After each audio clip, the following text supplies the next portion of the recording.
My life verse is Matthew 22:37 through 39. Love the Lord your God with all your heart, your soul, and your mind. This is the greatest, most important commandment of all. A second and also important commandment is to love your neighbor. This is important to me, I think, because it's a testament to what kind of God we have. We have an amazing, loving God.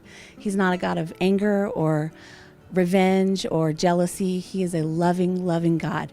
And so it is kind of the Cliff Notes version to how to live your life. And it's just easy. All you have to do is love yourself, love your neighbor, and love your God. How great is that? My life verse is really more of a life chapter. It's Zechariah 3. It just encompasses the battle between good and evil. Satan accusing a man named Joshua as God glorifies and honors him through obedience. Specifically, Zechariah 3:2, when God says, "I rebuke you, Satan. Is this man not a branch snatched from the fire?" The idea of being saved from my past, being saved from all the things I've done wrong. And if I walk in obedience and honor the God who saved me, the chapter climaxes actually with Joshua being chosen to be a leader inside of the church for God. And so that is my life verse, my life chapter. Well, it's not so much a life verse as a verse that was really meaningful to me at a point where I realized that I couldn't know God. Like I really just felt and sensed and understood that He was infinite and beyond my comprehension, which sounds great, except I thought being a Christian meant that I could know God and that He could know me, and that was a problem.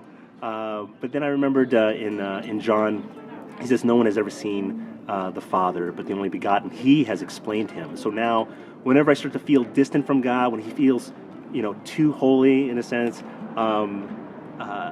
I look to Jesus, and whenever I lose grasp of who God is, I look to Jesus and the things He said and the things He did.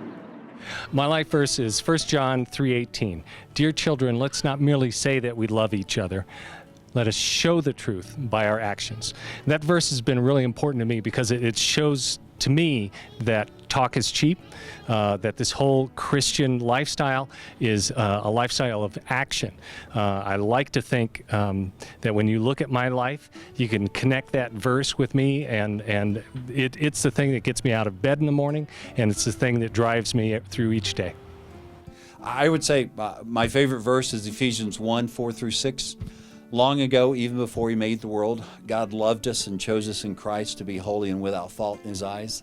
His unchanging plan has always been to adopt us into His own family by bringing us to Himself through Jesus Christ, and this gave Him great pleasure.